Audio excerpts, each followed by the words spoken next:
power, peace, and love. Oh boy. It's Humam Abdulmalik with Blackanized Report. Once again, it's early morning hours, way before the sun come up.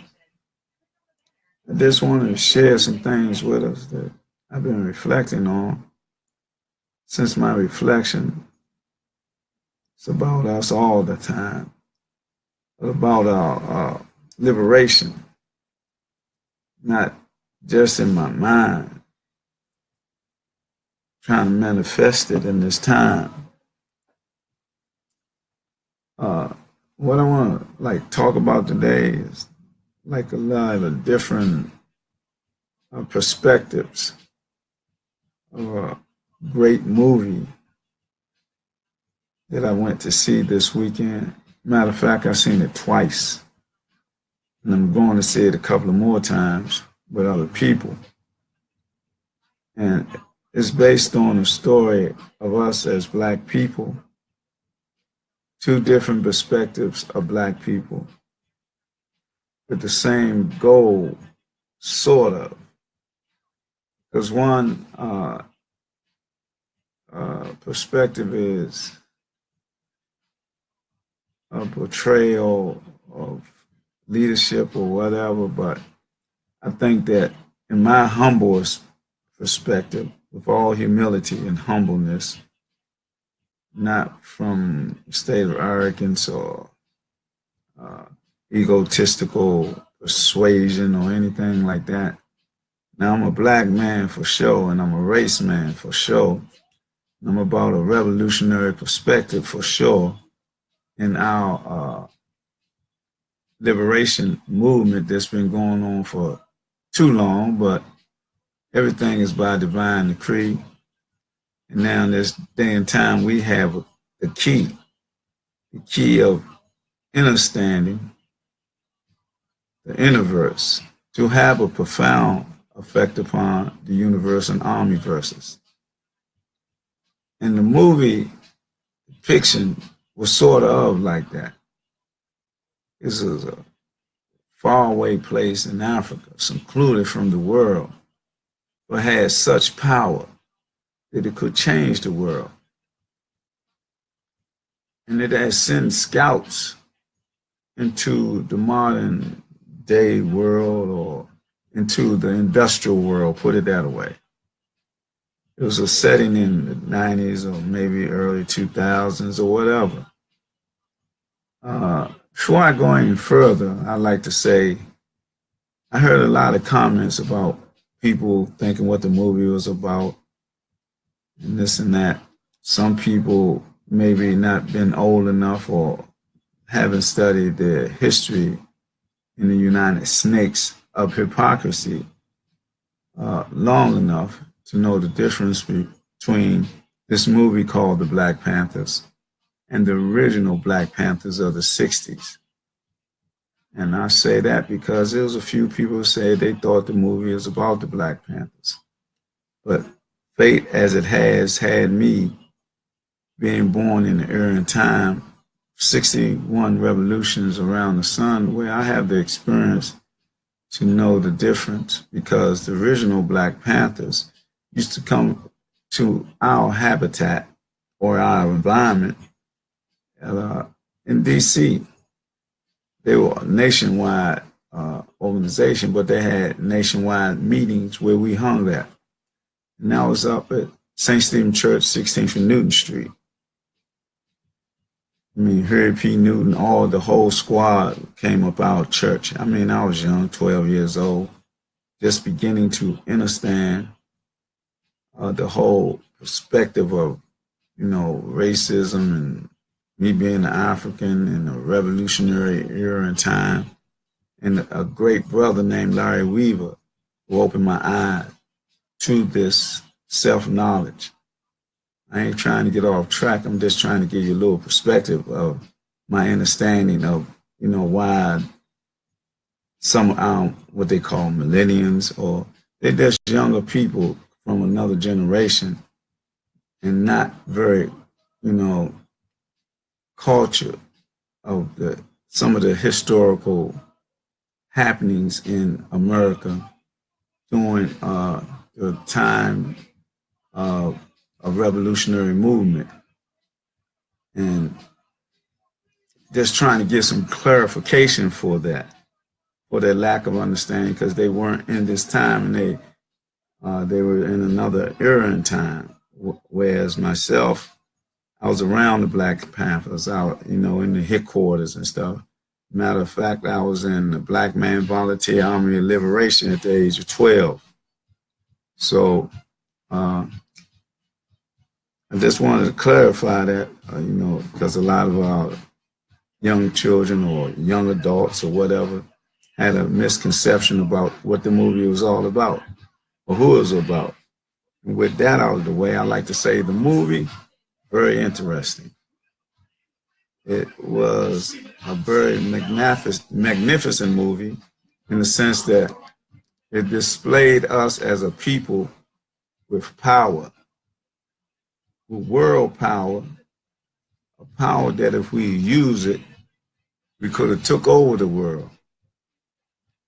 And somewhere in the script or the storyline, with that comfort of that world, we had sent people into, say, America. It wasn't New York, no, New Jersey, it was California. And they was there as not spies, but just waiting to see what's happening, as observers, watchers, with all this power, just seeing what they're going to do. And a couple of them, relatives, brothers, matter of fact. One brother sent another brother. And one brother there, to me, I don't know when it first came on, was he preparing for a revolution or committing crimes or whatever, but he was getting some guns. He had artillery and all this and all that. But I didn't catch what was the purpose of it. But when that occurred, he had a visit. He had a visit from his brother, who came to visit on him, to check on him, to let him know that he knew what was going on. He didn't know, but he had somebody there with him that was like his guardian, unbeknown of him, his one watching him in his activities. So what he had done, he had took some of the power or minerals from what we call Wakanda. This was the country state or city state that they were in Africa, within the script. And in Africa, they had some minerals that was very, very powerful, that it could change the metabolism of a human being. And this was what gave the Black Panther his strength. And also it's a metallic energy that they could fire off to, destroy metal and all that. And in the setting, no one had it but them. As always, we got the Europeans that are always exploring and going somewhere that ain't got no business. So one of them got a whiff of it, and through one of the brothers, and the brothers gave him some of it, and he got into Wakanda and got out with some or whatever. But the brother had gave it to him, and the guy that was watching him, that was sent from his brother, was a cousin or something like that. And he didn't know he was watching him. So when the brother came, the king, who was the Black Panther, the original one, the father or the king of Wakanda. So he came and he was just letting them know what's going on. And I had somebody here watching you, watching what you're doing in this, and why are you doing that? And he told him that, we're in a state of comfort where we're from, Wakanda. But the people here are suffering at the hands of these people, of this system. And in that context, I can see that as a realistic statement, because we do have the power of, like all the minerals in Africa that's underground. If we had control of that, we could control the world. Because like this contraption, this computer, this technology, those minerals under the grounds of Africa are needed, very much so. And that's where the majority of all the elements that they need to control the computers, the telephones, and all that is in Africa. There may be other places, but they're in abundance. So I seen the context of that description, what they were saying, and the racism and the white supremacy that control that in this world, you know. So, but the contradiction or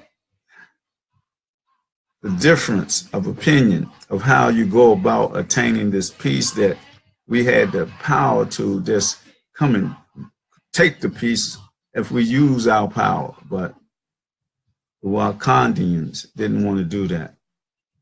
But this particular other brother, he knew that he had to do that. Like Malcolm said, you can only deal with fire. You know, that's what these people understand, because they don't have no understanding. So he found out that his cousin was watching him, and he was upset about that and get ready to kill him. So his brother killed him. And the son of the person that was killed was down on the playground. And he found out that his father was killed by the claw of the Panther. And then so the Panther went back into Wakanda for years or whatever. He passed and his son took over. But what had happened in that transfer of that mineral, the European was trying to sell that mineral to whoever in the modern world, the outside world. And you had the involvement of the alphabet clan, you know, the CIA, NSA, NSC, Mossad, Interpol, all those European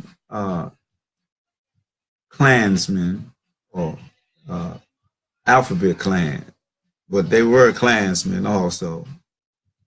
But they're part of the alphabet clan, all those people.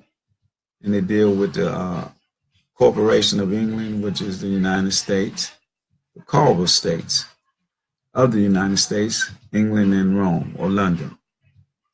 And so we have to have a clear understanding when we go on a movie, and it's not just entertainment. Oh, one more point I'd like to make. I heard a lot of discussion, not heard, but read a lot of discussion about some people talking about who getting the money from the movie and this and that, and that it's going to the Yahudis, the covers of truth, which is true because they control the movie industry. So they're getting a lot of the money, all the money being made. So my point of that is we got Oprah Winfrey, Michael Jordan, Mayweather, all these athletes, Tyler Perry, and all these people with all this money, but we won't pull our money together, so we won't have statements like that they're getting all the money and this and that. But if we pool our money like we should do and supposed to do, then we can produce and receive all the money from the production of the movie. But we caught up in their system so much that we got to go through their door to make the money.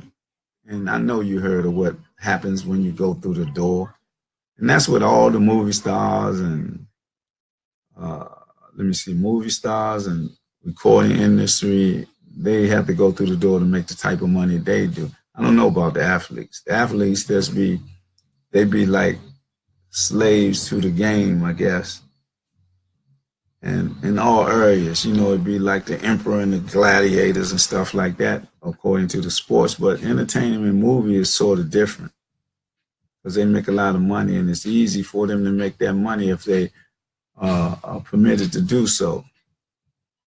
Words from people that have been in that arena tells me that it's so. I can't say it's so for sure, and I shouldn't be repeating it, regurgitating something I can't put my hand on. But it is a accepted fact that Michael Jackson was killed Prince was killed, Tupac was killed for certain reasons outside of what they said. We can never believe anything that's said by these people because of redhead guy or orange head guy, what is it? He said it's fake news, but it always been propaganda. So that's the early stages of the movie. And, you know, that sets the whole storyline of the movie. When that occurred, the brother killed his brother. Information was given from the cousin. Two young boys was young when that occurred. One grew up to become the Black Panther or the king of Wakanda.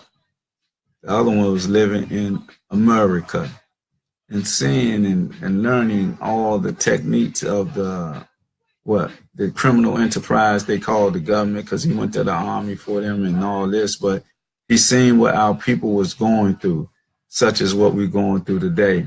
When we got Negro pens and this and that in a position, Boule, Talented Tenth, they be in a position to help, but they don't because they're gatekeepers. Not saying that in this movie that particular Wakanda group were gatekeepers, but I'm saying they had the power to control or, offensively come with their power with the weaponry that they had that there would have been no defense for because of the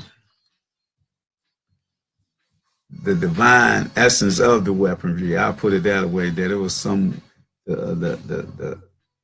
the substance that they was using or the mineral. It wasn't nothing that was defensible of this, but they didn't want to use it for whatever reason, maybe because of our nature. As a people, we're not barbaric or we're not warmongers or whatever in that pretense. But on the other hand, the brother or the other cousin or nephew of that father that passed, and his father was killed, he was there in America and he seen how America go and how racism and white supremacy and institutionalized racism and social engineering go. So he wanted to deal with that and know he had the power too, but he let the European get involved. Then the CIA got a whiff of it. In other countries or European states, you got a whiff of what was going on or the power that the Wakandians had acquired naturally and divinely, the divine birthright for us to have. So in that context, there was two perceptions. One, we should do it this way. The other one, well, we ain't doing nothing. We all right where we at. He said, no, man, we not all right. Because Ray Charles said, if one of us not free, then none of us are not free. So in that perspective of the movie, it wasn't no like good or bad in my frame of reference and in my humble opinion. And I was in the movie and it kind of, I got perplexed really, because one scene when the brother cousin got killed by his cousin, it was a few people that applaud. I'm saying, why they applaud?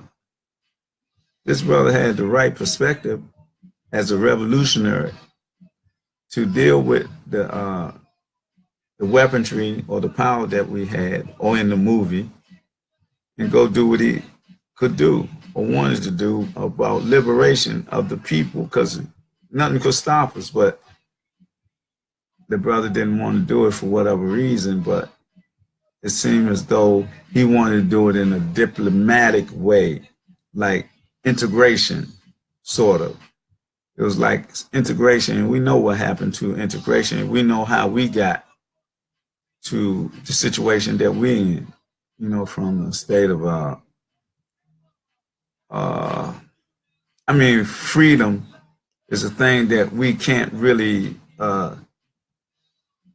adjust to being in this country when these people came in this country. But before they came in here, we knew what freedom and harmony was, not only here, but in Africa, in Australia, everywhere we were before they came, we was in a state of peace and harmony with matriarchic uh, power. Our sisters were the ones with the guidance and the power, even though we had the king. But that matriarchic power kept everything where it's supposed to be in the context of harmony and peace until we came in contact with those Neanderthals, troglodytes, genome primates, Europeans, so-called white people, but there's no such thing as white people. That's a misnomer. That happened sometime right before Emancipation Proclamation, or right after, right before, because they use it as a technique to have these Europeans think they're better than everybody, so they said they're white. Because they knew we came from the black land, Sudan or Kemet black land. They would call the black land, so we, from that reference, is black men. But they named it, Africa. They took the name. They didn't use Kemet or Akabu land or Exium for Africa any longer. They call it Africa. So, but that was another aspect of the movie that I'd like to say something about. I talked about both of the ideologies. One ideology is a revolutionary, and one is, I guess you can say, a passive ideology, but it may have been revolutionary to keep us separated from these people and keep our civilization intact, or in the state of peace that it was in. And it was a conflict between these two ideologies and the two family members. But it was no wrong in it. It was just the hostility of one couldn't be controlled, but his ideology, I would say, wasn't wrong at all. He was a revolutionary in my perspective. But some other things that was in the movie that I don't know if people caught or whatever, it was the matriarchic element, the power of the sister. And another thing was the healing powers of the sisters and what they used to heal people who got hurt. They brought people that wasn't dead but out of coma, close to death, and healed them, healed their wounds and everything. Even gave the Black Panther strength, extraordinary strength. And the healing, the spiritual healing, it was the spiritual healing and the matriarchic aspect of this movie that I don't know if people caught. And it was like a lot of divine essence in this movie, and originality, the original people being in an original state of being in harmony and peace, and didn't want it broken, but didn't want to extend themselves outside of that to help the people that may have been caught up in, the slavery, whatever, however they kept their Wakanda civilization intact. And the other people got caught up in whatever, but they had to go through slavery, institutionalized racism and all that. And one brother seen all this. He, joined their armies, became a assassin or whatever, very well trained and all that, understood their way of life, and know that if they found out where Wakanda is or was, they would do what they always try to do: conquer, take over, plunder, and kill, rape, and all that. So he was trying to defend in his mind, in his psyche, that type of situation because he know how there is. The other people had no contact with they, so they didn't know. But anyway, all in all, this movie was a great movie, and it's just like people must not attack each other for their different perspectives. I know I got complex about somebody clapping when he got killed and all that, but that's their perspective. That's their degree of understanding or knowledge of the culture, spirituality, or their growth and development of being realistically seeing that there wasn't no right and wrong in this movie.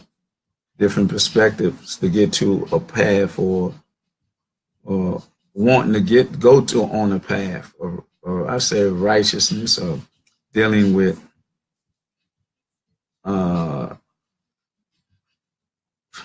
a proper perspective of dealing with holistic approach to a world problem of racism and white supremacy. And then in the end of the picture, it became like the people of Wakanda came to the United Nations. I say United Nation of hypocrisy. And it's going to probably be another storyline because I remember another point I'd like to make. Coming up myself, another reason that I knew this wasn't related to the Black Panthers of the 60s, the revolutionary movement, I used to read the comic book. I used to read all those comic books from Superman, Iron Man, Submariner, Doctor Strange, all them comic books. And Black Panther was one of them. But in that Black Panther magazine, it was always chaos and confusion that the Black Panther was fighting against. So in this movie, at the end of it, it seemed as though the Black Panther was at the UN and, saying that everything going to be all right and this and that and, merging into this system from where the Wakandas came from and then emerging into this system. It's like integration, separation and integration, another aspect that I can look at, I guess. But that's from my humble opinion and from my, in all humility. And because we all have a perspective, but some perspectives are a little stronger than others because of experience, because of time being here, because of seeing and knowing and studying and all that. That little advantage of that, we might have a little better perspective of what it's all about. But it's good that it has, let me see, it has brought the people to that type of unity of understanding and everybody using the word Wakanda, not knowing that it's not a real city, state, or country in Africa, but it's a unifying, motivating factor that has really brought people together based on a great movie like this. But the greatness of this movie will be if the young warriors in our city-states or cities across these states or united snakes of hypocrisy can somehow or the other within their heart, within their consciousness, take the aspect of unification of the Wakandas, that unification, even of the two cousins. The unification, what they had a perspective of these united snakes of hypocrisy, and they knew it wasn't right. We know it's not right. We know that integration was our most detrimental endeavor in this country, other than being enslaved by these people under their oppression and tyrannic behavior against us as a people. Of all the hanging, rapings, and lynchings and burnings and all that we went through, we want to be like friendly or whatever. I ain't saying to attack, but I'm saying we must prepare in this state of peace for the war that we're in. It's a silent war for sure. And the war is that these people uh, through social engineering, attacking us, our male population and female population in many forms and ways and means, through chemtrails in the air, through fluoride in the water, through social programming and social engineering, manipulating our men and women to become other than themselves, going against their nature and all that. The food that we eat, GMOs, all this is an attack upon us, and it's through eugenics, it's population control, because they dying out naturally, but we're populating at a tremendous, increasingly rate globally and nationally. We're having children to such an extent that they're not.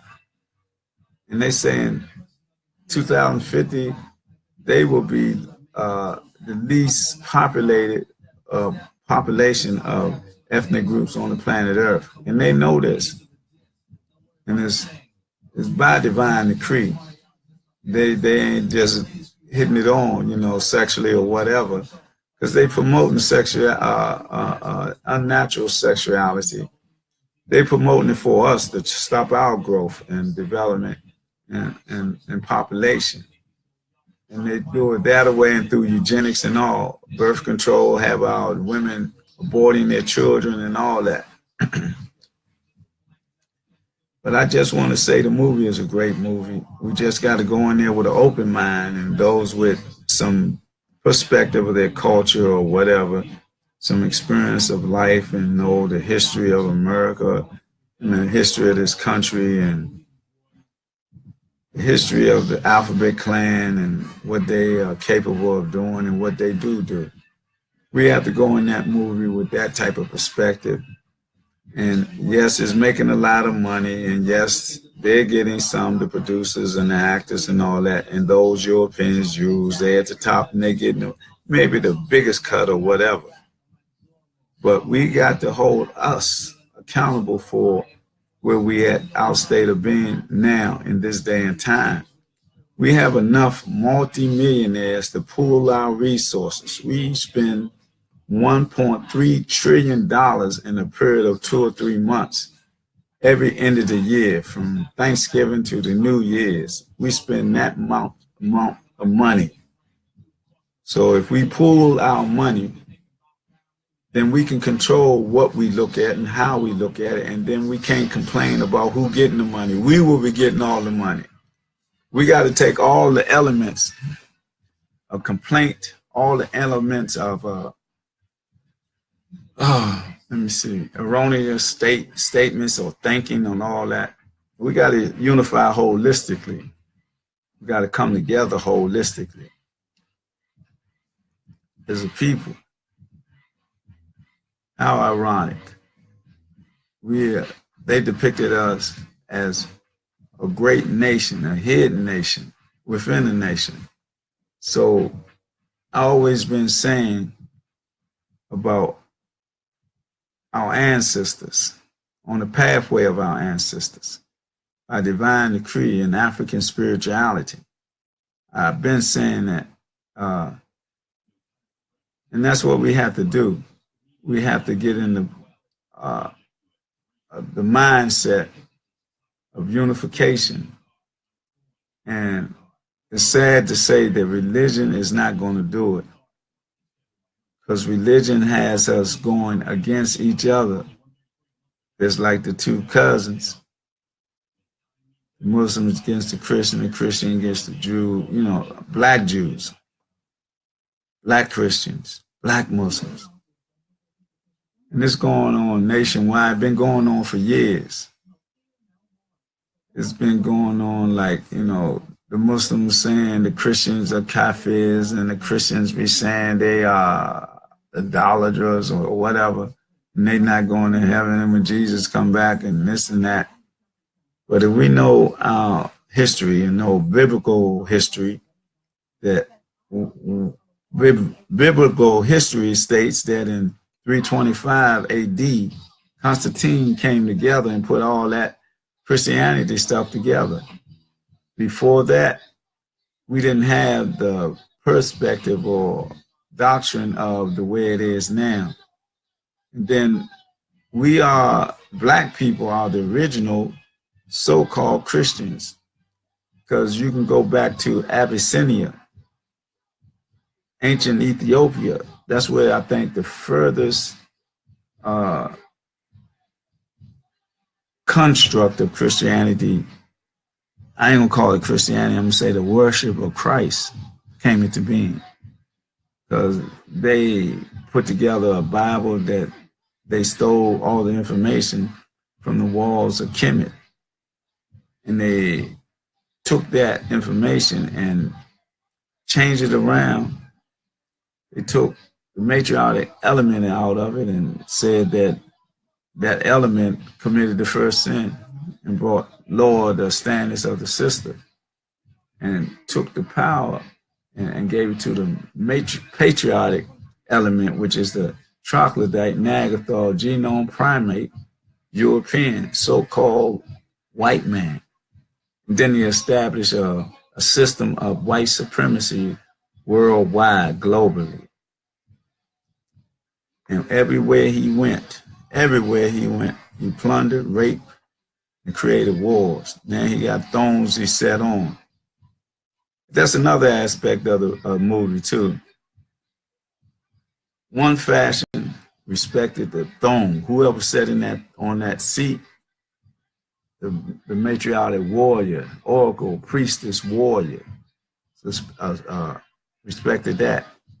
The other sister respected it also, but she respected the love that she had for her people.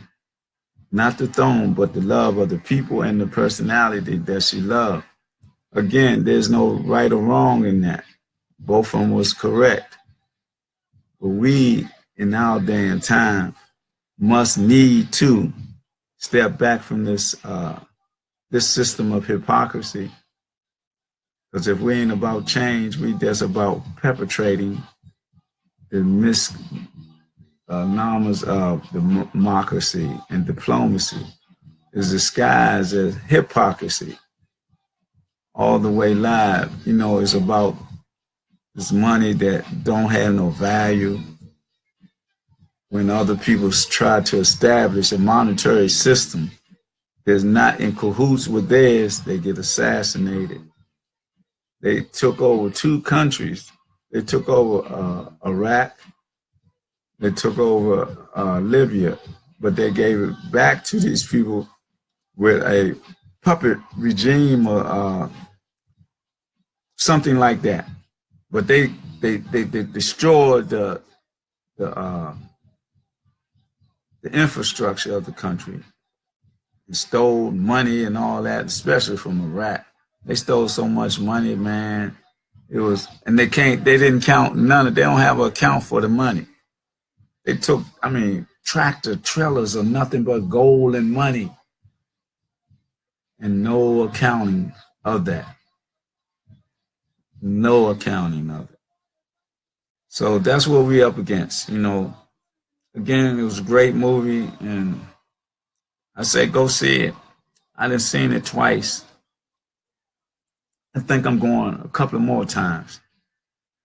Not to make it monetary, because I want to just go with the other people that don't have my insight, don't have my understanding or my experience. One aspect, so they won't think it's related to the early Panthers, Black Panther. And another experience, I read the comic book, and the comic book had a lot of that in it, and all the dealing with scenarios of hypocrisies or tyrants or whatever in the comic book. So it's going to be a part 2. So we're going to probably be seeing a lot more of the Black Panther. I'm sorry, man. I've been up all night juicing too, some carrots and beets and onions, and I ain't had no garlic though. I'm kind of perplexed about that. But anyway, from the movie, I hope that it has a effect upon us that we can unify. mostly our young warriors, the youth, because they're really the next generation of leaders, wherever they may be at, in the school or on the streets corner. But we must stop the killing of ourselves, because that is through social engineering by the people in control who want us to do that. They created a pipeline to prison through our school system, and they created a prison system that's for profit now, not for penitence. That you go in there, commit a crime, and you seek penitence for what you've done. Now it's for profit for them. They're warehousing us. Not only in the jails, everywhere, man. They're warehousing us just for the profit. So we can't be part of this. Oh boy. Hey, excuse me. I got to go to work this morning, and I'm up. But I got to finish juicing. But I just wanted to say this. I wanted to put my perspective on this Black Panther movie and the things that I've been hearing. And when I was in the movie, what I was hearing, I was kind of, and what are they clapping for? Because he got killed. He had a proper perspective and a proper right to want to be free, and to free his people that was in bondage by these terms, by this colorful state, United Snakes of hypocrisy that we be under. It is the United States, but it's a United Snakes. The people that control it is a criminal enterprise. But they make the laws, and the laws are fraudulent laws. They change them when they want them, how they want them. You know, just like if they don't vote in the voting rights, they can take the voting rights from us as a people. They have theirs. Then their white history. Do they have a white history month or a white history day? I don't understand that. They don't have a white history day. Why do we need a black history month or whatever? We got to stop letting them validate us, because we know that our story goes back millions of years. Our story goes back to the beginning of life. So why would we submit to what they say about our story? Our history is every day. It will take every day for our history to be told. Don't be redundant about Black history every year, and it's just a month, and you're just redundant about the people of the modern times. We have to go back in our mind to our ancestors who built pyramids. We have to go back into our ancestors that look at the Sirius star. We have to go back to our ancestors who had the largest library in the world. We have to go back to our ancestors that taught them how to bathe. When they was kings and queens, they lived in funk. They lived in bonds. It was us who took them out of that. The Moors, that was us. Taught them in Spain how to be civilized. They was running a kingdom that was foul. It stunk. They didn't even wash themselves, and we adhered to them in the United Snakes of hypocrisy in America here. We try to deal with politics and politics and all that. But if we ain't about change, if we ain't going in to change the system ain't doing nothing but being perpetrated the same way it has always been. We as a Black people must be willing to sacrifice the comforts of life in order to make it comfortable for everybody in life, especially our lives. That's where we must be brothers and sisters and not harm one another. In the conflict or the different ideology, we should be able to disagree to agree and not let our hostility be built up against each other. We must stop our young brothers in the streets from being predators and killing one another. And our women, we must teach to be women. Stop being prostituted by the police sometimes. Yeah, the police had sex rings right here in Washington, D.C. It's proven they went to jail for it, but they may still be doing because some of our sisters still be coming up missing. Sex rings, body parts. We got to deal with all this. We got to be on a defense in our communities. We got to control our communities. Them brothers that's on the corner have to be the ones to do it. And the elders, we got to not be scared of our youth. We got to approach them with an open mind and an open heart and show them that we love them and give them the guidance and the wisdom that we need. And those in a position who are politicians or entrepreneurs that's well off, because I remember and I know that Marion Barry made a lot of millionaires in D.C., but what did they do? They became that, then they turned their back on the movement, on the ideology, that the reason and the purpose of that doing that this was a chocolate city. But now it ain't a chocolate city. It's almost vanilla wafers. It's from a chocolate city to chocolate chip. Now it's almost a vanilla wafer. And you know what? It's coming from this government, the 20-year plans, their 30-year plans, because it's a criminal enterprise. Ain't no such thing as a government. It's an illusion. But it keeps this system thriving. It is an infrastructure. It's one of deception, though, and hypocrisy. We as divine people, as righteous people, I don't care if we Muslim, Christian, Jew, whatever, we got to unify, come together, change their hand into a fist and bring them together. We can do it. We got to do it. If we don't do it, we're going to lose out like we've been losing. The deaths that occur in our cities across this country, it's in our hands. It's blood on our hands that when we stand back and do nothing, we got to go into those cesspools in our community and reach out to our young warriors, our young brothers who are predators against each other, help them develop into spiritual beings, righteous beings, with love and healing. We got to do it. This is the time to do it. The energy of the Creator and our ancestor has come down and has made people profound. But with the knowledge and understanding that we have gained, we just can't set black like the brothers in Wakanda. And then when we do come, we're going to be part of the system that we know is corrupt.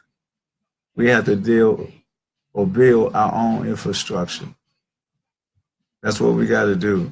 We got to do it in peace. And we got to have the weaponry that those brothers had in Wakanda in the movie.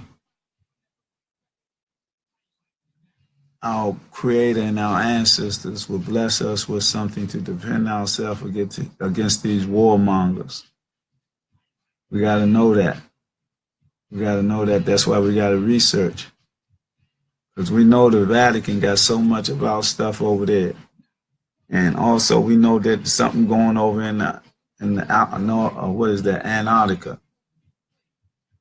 We know that they showed a lot of stuff in this movie. We know that they got pyramids on the moon and Mars. Some people have the belief that this is a flat Earth. Some people say it's a round Earth. I say I don't care if it's flat or round. It don't have no profound effect on us being on the ground here. We got to get into ourselves, into our temples, and understand who we are as a people. We are divine people, melanated, divine people, righteous people. And once we put the matriarchic queen back where she's supposed to be, and we surround her, surround ourselves, become the king and queen, the ma'at, the balance. Once again, we can rule the earth the way it's supposed to be ruled. We can take not only America, but the whole world back to when it was great. We'll start with our community here in Ward 8. Then we'll expand out and we do what we're supposed to do as a black people, as a righteous people. Go check out the movie and get your perspective of what's going on. I gave you my perspective in a humble way, in all humility, because there was points that I was hearing and stuff, and I know those points I could cover. But it's still, whoever wrote the script, they know why they wrote it and what they was trying to do. I heard him talking about it on WPFW. And he said he was, one aspect I heard him say, he wanted to have the effect that it's having upon the people. It's coming, making the people come together. It's like, almost like Obama, when Obama became the president. There was a black man in that office, but in that office is a whole different thing. That was a charade. Yeah, Obama was a charade because he ain't changed nothing. Again, the system, we're going to be the system unless you change it. You get into it and don't do nothing or be a part of it, it's still turning. The wheels are still turning. All you're doing is perpetrating the system. We either come out of it, build our own, develop our own foundation and infrastructure once again as black people. We cannot keep supporting this system because the system don't mean us no good. It may not seem like that, but all in all, it does. You can see the chemtrails in the sky. Not only chemtrails in the sky, the water, what they did to Detroit, that same fluoride or whatever, the water, the lead in the water. You see also here in Washington, D.C., the food, the GMO, all these things are weapons. The pipeline, the prison, the school, the education, not educating our children to a degree of who they are and what they are. They don't even teach cursive writing in school no more. So we have to, as a people, human beings, black men and women, our children and our grandparents got to come together. We got to come together in an earnest way, in a righteous way. And we should do this yesterday so that we can gain today and have a profound effect upon tomorrow. You do that with understanding yourself, understanding the universe, so that you can have a profound effect upon the universe and the omniverses. This is Humam Abdulmalik, once again, with Blackanized Report. On this report was pertaining to the Black Panther movie. In my humble perspective, with all humility, once again, it was a great movie. It was about us as a people, dealing with ourselves and how to deal with our social ills, a social problem. It's separation, integration, revolution, or evolution. It's all by divine decree on the pathway of our ancestors. One thing for sure, we have the power, the peace, and love among ourselves. The matriarchic essence, that's our real blessings. So we got to hold our sisters in high esteem. We got to hold them in high esteem. And our brothers have to be in balance with them. We have to be in balance with each other. But when it's a matriarchic society, that's when we get back to the greatness. That's when we overcome this quagmire, deceptive maze that we be in by the united snakes of hypocrisy and the cobble states of the world and the attack upon us from all the European countries. Then we got the Chinese. They playing a part over in Akabu land, Exium, so-called Africa. We got to unify and have a united continent of Africa. I used to say United States of Africa. Those are countries, and Africa is a continent. So they got to do that over there, and we got to have a united front here with some political power, with an infrastructure, so we can stand up and protect each other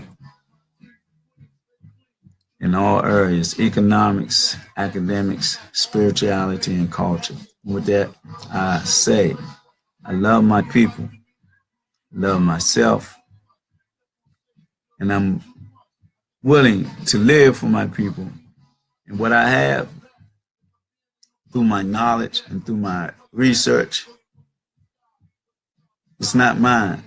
And by the divine decree, on the pathway of my ancestors in African spirituality, it's yours. I must speak my truth. That's not my truth. It's a divine truth. Because I'm not a celebrity. I'm not a politician, or none of that. I'm a spiritual warrior, mystical warrior, warrior priest king, and a mystic griot. I'm anointed in the light of Christ, because Christ ain't nothing but a title. And I live up to this name: courageous, generous, servant of the sovereign Lord. Humam Abdulmalik, signing off. Peace, power, and love. Thank y'all.